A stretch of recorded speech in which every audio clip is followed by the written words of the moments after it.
Carlos Finney, o apóstolo dos avivamentos, de 1792 a 1875. Perto da aldeia de New York Mills, no século XIX, havia uma fábrica de tecidos movida pela força das águas do rio Oriskany. Certa manhã, os operários se achavam comovidos, conversando sobre o poderoso culto da noite anterior, ocorrido no prédio da escola pública. Não muito depois de começar o ruído das máquinas, o pregador, um rapaz alto e atlético, entrou na fábrica. O poder do Espírito Santo ainda permanecia sobre ele. Os operários, ao vê-lo, sentiram a culpa de seus pecados a ponto de terem de se esforçar para poderem continuar a trabalhar.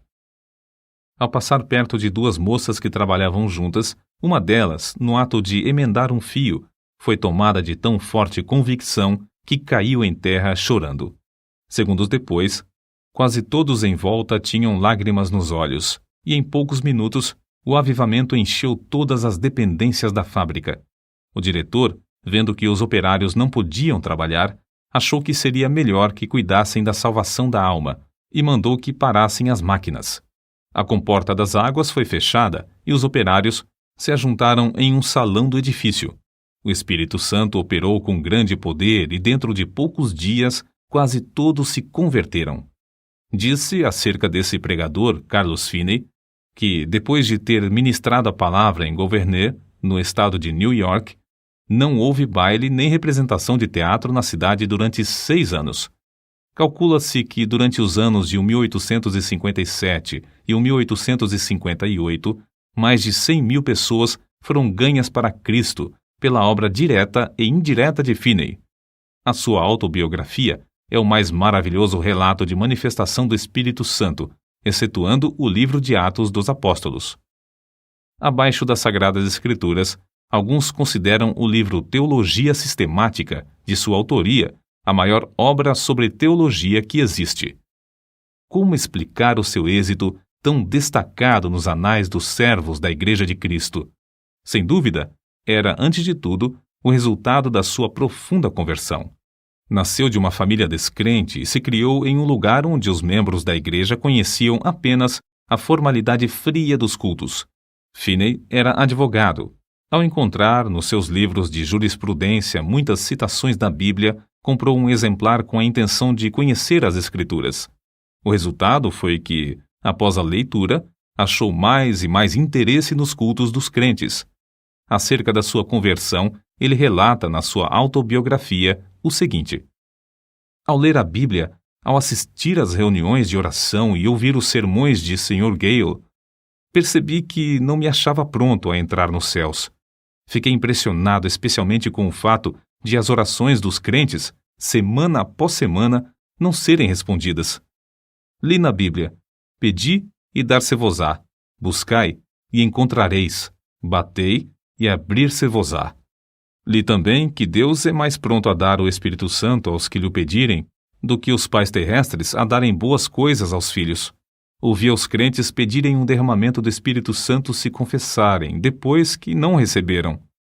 Exortavam uns aos outros a se despertarem para pedir em oração um derramamento do Espírito de Deus e afirmavam que assim haveria um avivamento com a conversão de pecadores.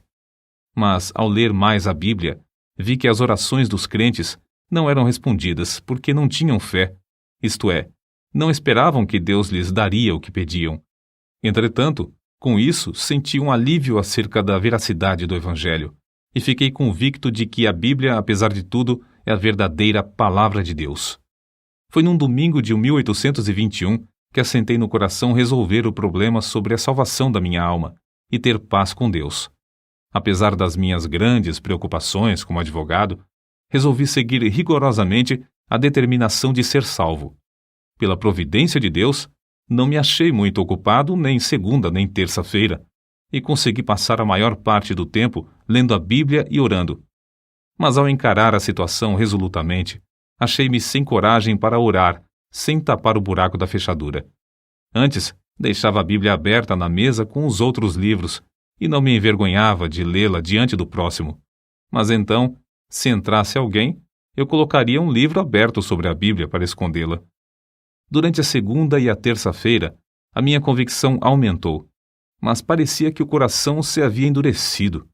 Eu não podia chorar nem orar. Terça-feira, à noite, senti-me muito nervoso e parecia-me estar perto da morte.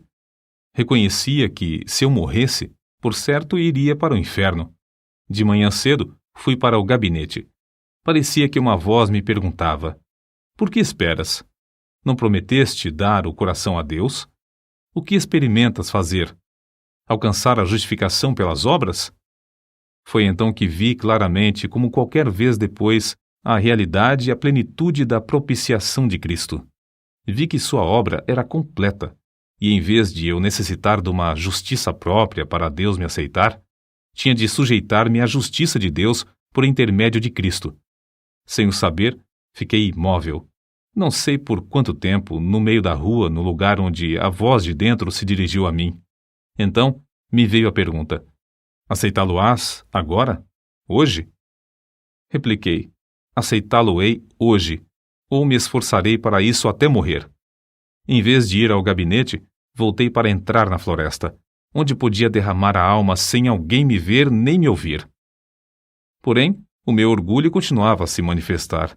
Passei por cima de um alto e andei furtivamente atrás de uma cerca, para que ninguém me visse e pensasse que ia orar. Penetrei dentro da mata cerca de meio quilômetro, onde achei um lugar mais escondido entre algumas árvores caídas. Ao entrar, disse a mim mesmo: entregarei o coração a Deus, ou então não sairei daqui. Mas, ao tentar orar, o coração não queria. Pensara que, uma vez sozinho, onde ninguém pudesse ouvir-me, podia orar livremente. Porém, ao experimentar fazê-lo, achei-me sem coisa alguma a dizer a Deus. Toda vez que tentava orar, parecia-me ouvir alguém chegando. Por fim, achei-me quase em desespero. O coração estava morto para com Deus e não queria orar. Então, reprovei-me a mim mesmo por ter me comprometido a entregar o coração a Deus antes de sair da mata. Comecei a pensar que Deus já me tivesse abandonado. Achei-me tomado de uma fraqueza demasiadamente grande para ficar de joelhos. Foi justamente nessa altura que pensei novamente que eu via alguém se aproximando e abri os olhos para ver. Logo foi-me revelado que o orgulho do meu coração era a barreira entre mim e a minha salvação. Fui vencido pela convicção do grande pecado de eu envergonhar-me se alguém me encontrasse de joelhos perante Deus, e bradei em alta voz que não abandonaria o lugar, nem que todos os homens da terra e todos os demônios do inferno me cercassem. Gritei: ora, um vil pecador como eu, de joelhos perante o grande e santo Deus, confesso-lhe os pecados e me envergonho dele perante o próximo, pecador também, porque me encontro de joelhos para achar paz com o meu Deus ofendido. O pecado parecia-me horrendo, infinito. Fiquei quebrantado até o pó perante o Senhor. Nessa altura, a seguinte passagem me iluminou: então me invocareis, e ireis e orareis a mim, e eu vos ouvirei, e buscar-me-eis e me achareis, quando me buscardes de todo o vosso coração. Continuei a orar e a receber promessas e a apropriar-me delas. Não sei por quanto tempo. Orei até que, sem saber como, achei-me voltando para a estrada. Lembro-me de que disse a mim mesmo: se eu me converter, pregarei o Evangelho. Na estrada, voltando para a aldeia, certifiquei-me da preciosa paz e da gloriosa calma na minha mente. Que é isso? Perguntei-me a mim mesmo. Entristecera eu o Espírito Santo até retirar-se de mim? Não sinto mais convicção. Então, lembrei-me de que dissera a Deus que confiaria na sua palavra. A calma de meu espírito era indescritível. Fui almoçar, mas não tinha vontade de comer. Fui ao gabinete, mas meu sócio não voltara do almoço. Comecei a tocar a música de um hino no rabecão, como de costume. Porém, ao começar a cantar as palavras sagradas, o coração parecia derreter-se e só podia chorar. Ao entrar e fechar a porta atrás de mim, parecia-me ter encontrado o Senhor Jesus Cristo face a face.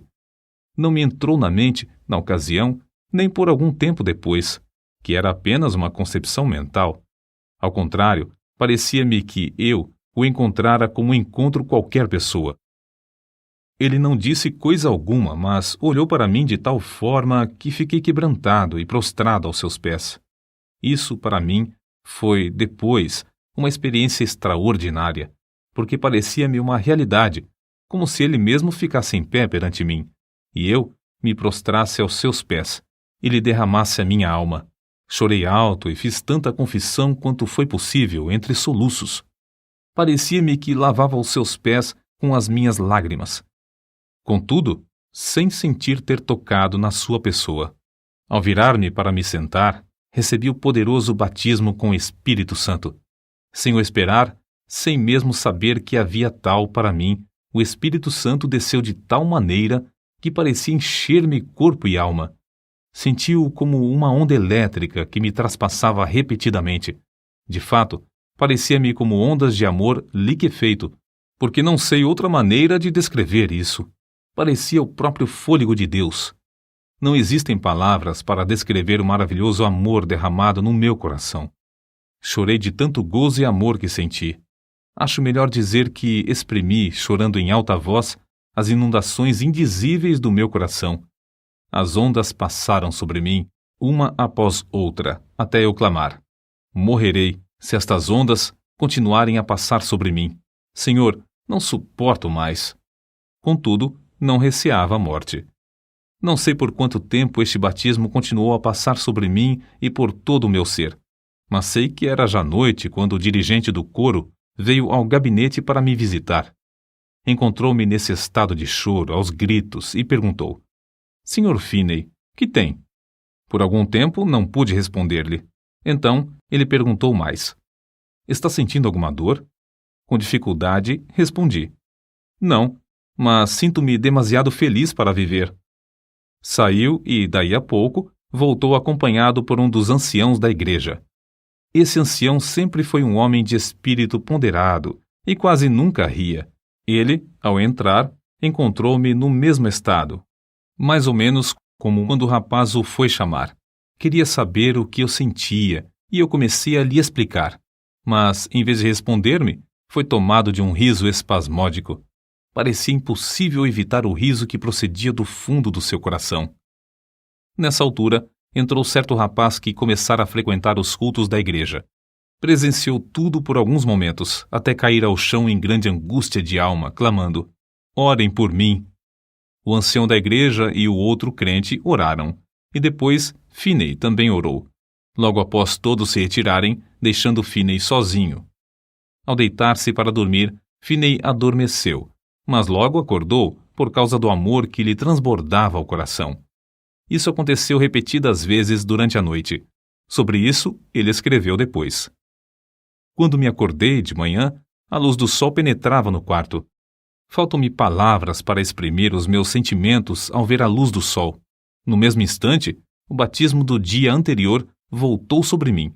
Ajoelhei-me ao lado da cama e chorei pelo gozo que sentia. Passei muito tempo sem poder fazer coisa alguma senão derramar a alma perante Deus. Durante o dia, o povo se ocupava em falar da conversão do advogado. Ao anoitecer, sem qualquer anúncio do culto, ajuntou-se uma multidão no templo. Quando Finney relatou o que Deus fizera na sua alma, muitos foram profundamente tocados. Um sentiu-se tão convicto que voltou a casa sem o chapéu. Certo advogado afirmou: É claro que ele é sincero, mas que enlouqueceu é evidente. Finney falou e orou com grande liberdade. Realizavam-se cultos todas as noites por algum tempo, aos quais assistiam pessoas de todas as classes. Esse grande avivamento espalhou-se para muitos lugares em redor.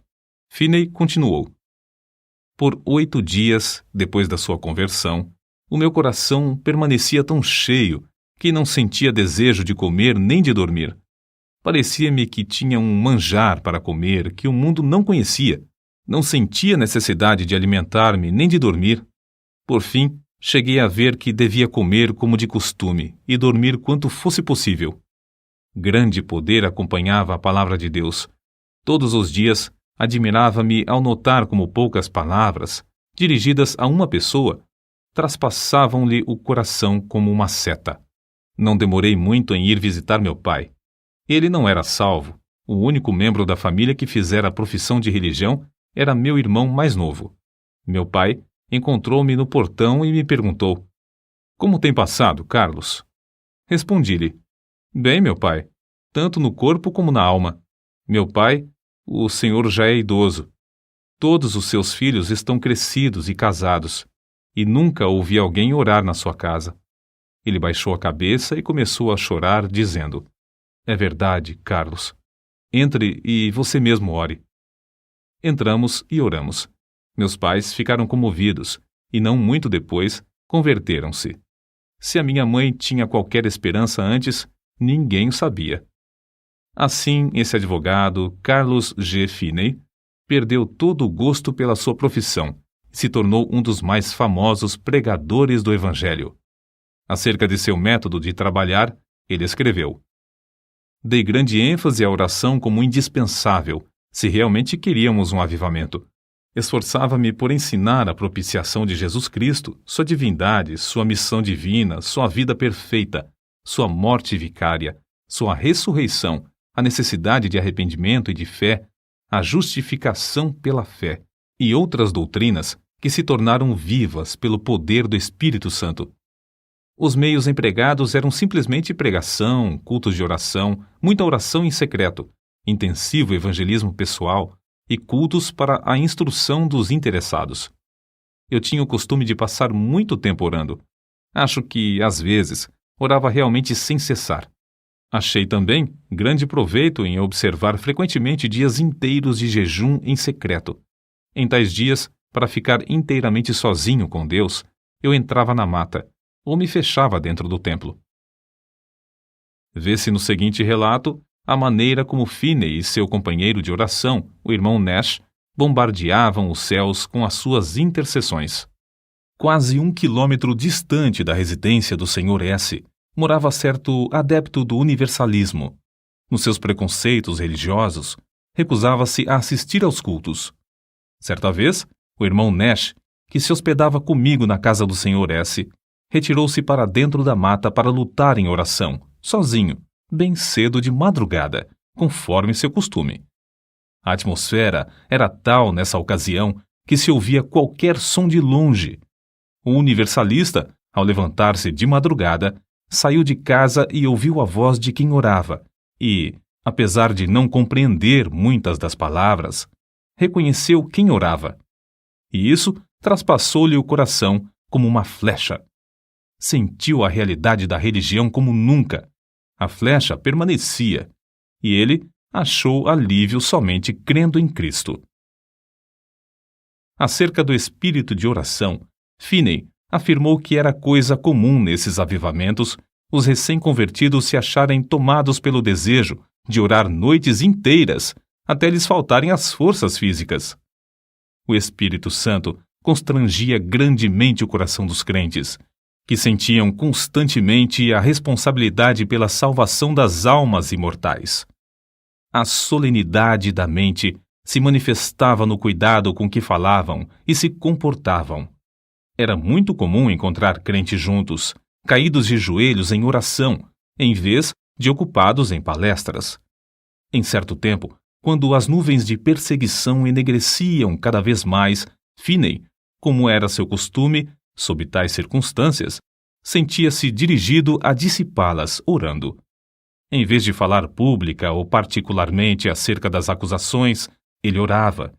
Acerca da sua experiência, escreveu: "Eu olhava para Deus com grande anelo, dia após dia, rogando que Ele me mostrasse o plano a seguir e a graça para suportar a borrasca. O Senhor mostrou-me, em uma visão, o que eu tinha de enfrentar.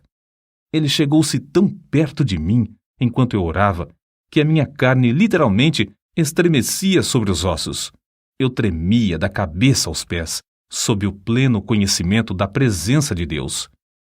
Acrescentamos mais um exemplo, tirado da sua autobiografia, que mostra a maneira com que o Espírito Santo operava em sua pregação.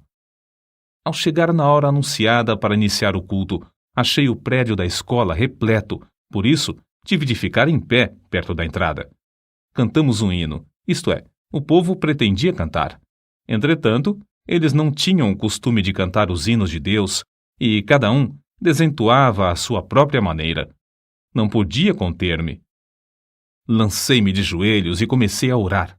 O Senhor abriu as janelas dos céus, derramou o espírito de oração e entreguei-me de toda a alma a orar. Não escolheram um texto, mas logo ao levantar-me dos joelhos, eu disse: Levantai-vos, saí deste lugar, porque o Senhor há de destruir a cidade. Acrescentei que havia 2 homens, um se chamava Abraão e outro Ló. Contei-lhes como Ló se mudara para Sodoma. O lugar era excessivamente corrupto. Deus resolveu destruir a cidade e Abraão orou por Sodoma. Mas os anjos acharam somente um justo lá. Era Ló. Os anjos disseram: Tens alguém mais aqui? Teu genro e teus filhos e tuas filhas e todos quantos tens nessa cidade, tira-os fora deste lugar, porque nós vamos destruir este lugar, porque o seu clamor tem engrossado diante da face do Senhor, e o Senhor nos enviou a destruí-lo. Ao relatar estas coisas, os ouvintes se mostraram irados a ponto de me açoitarem.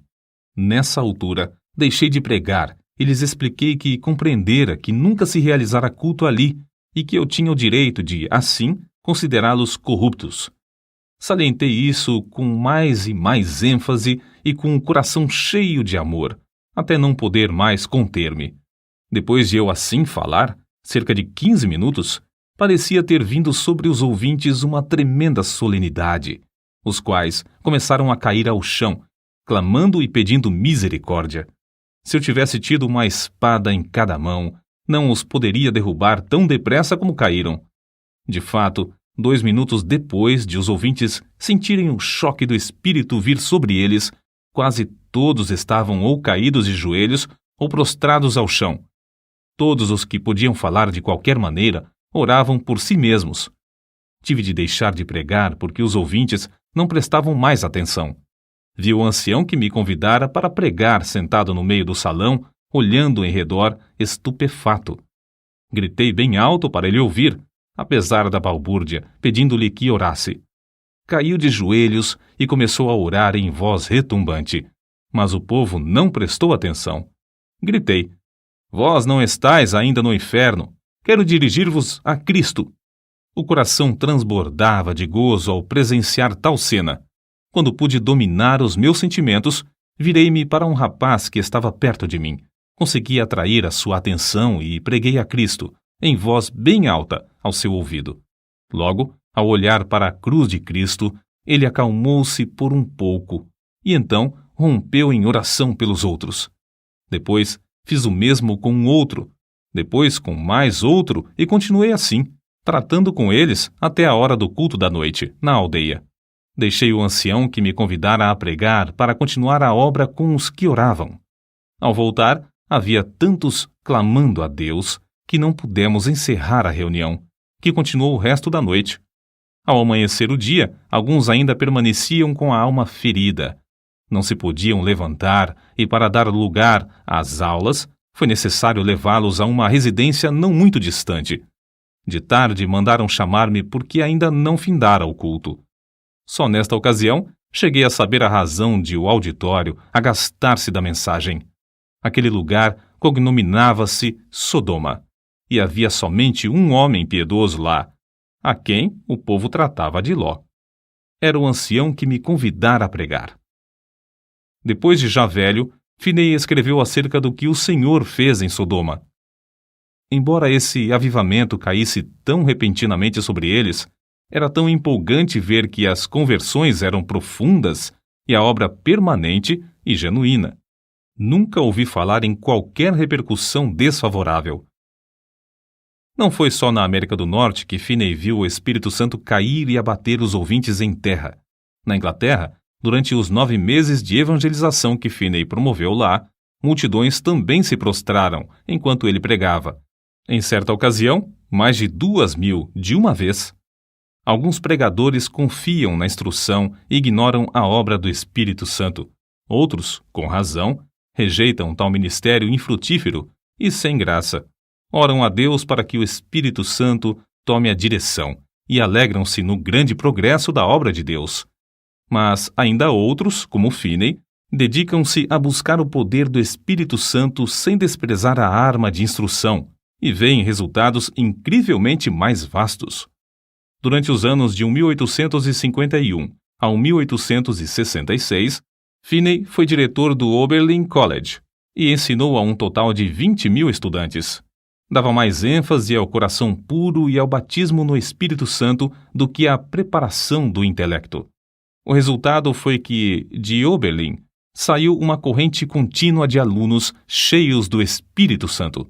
Assim, após o término de uma campanha intensiva de evangelismo e no meio dos seus esforços no colégio, em 1857, Finney via cerca de 50.000, todas as semanas, converterem-se a Deus. By My Spirit, Jonathan Goforth, página 183. Os diários de New York, às vezes, quase não publicavam outras notícias senão do avivamento. Suas lições aos crentes sobre avivamento foram publicadas primeiro em um jornal e depois em um livro de 445 páginas que se intitulava Discursos sobre Avivamentos. As primeiras 2 edições, de 12.000 exemplares, foram vendidas logo ao saírem do prelo. Outras edições foram impressas em vários idiomas. Uma só editora em Londres publicou 80.000. Entre suas outras obras de circulação mundial, contam-se as seguintes: sua autobiografia, Discursos aos Crentes e Teologia Sistemática. Os convertidos nos cultos de Finney eram pela graça constrangidos a andar de casa em casa para ganhar almas. Ele mesmo se esforçava para preparar o maior número de obreiros em Oberlin College, mas o desejo que ardia sempre em tudo era o de transmitir a todos o espírito de oração. Pregadores como Abel Carey e Father Nash viajavam com ele e, enquanto ministrava a palavra, eles continuavam prostrados em oração. Vejamos isso nas palavras de Finney. Se eu não tivesse o espírito de oração, não alcançaria coisa alguma. Se por um dia ou por uma hora eu perdesse o espírito de graça e de súplica, não poderia pregar com poder e fruto, e nem ganhar almas pessoalmente. Para que alguém não julgue que a obra era superficial, citamos outro escritor. Descobriu-se, por pesquisa empolgante, que mais de 85 pessoas de cada 100 que se convertiam sob a pregação de Finney permaneciam fiéis a Deus, enquanto 75 pessoas de cada 100 das que professaram conversão nos cultos de algum dos maiores pregadores se desviavam. Parece que Finney tinha o poder de impressionar a consciência dos homens sobre a necessidade de um viver santo, de tal maneira que produzia fruto mais permanente. Deeper Experiences of Famous Christians, página 243. Finney continuou a inspirar os estudantes de Oberlin College até a idade de 82 anos. Já no fim da vida, permanecia tão lúcido de mente como quando jovem, e sua vida nunca foi tão rica no fruto do Espírito e na beleza da sua santidade do que nos últimos anos. No domingo 16 de agosto de 1875, pregou seu último sermão, mas à noite não assistiu ao culto. Ao ouvir os crentes cantarem Jesus, Lover of My Soul, Let Me to Thy Bosom Fly, saiu até o portão da frente da casa e com estes que tanto amava, cantou na terra pela última vez. Acordou à meia-noite sofrendo dores lancinantes no coração. Sofrera assim muitas vezes durante a sua vida. Semeara as sementes de avivamento e as regara com lágrimas. Todas as vezes que recebia o fogo da mão de Deus, era com sofrimento. Finalmente, antes de amanhecer o dia, dormiu na terra para acordar na glória, nos céus. Faltavam-lhe apenas 13 dias para completar 83 anos de vida aqui na terra.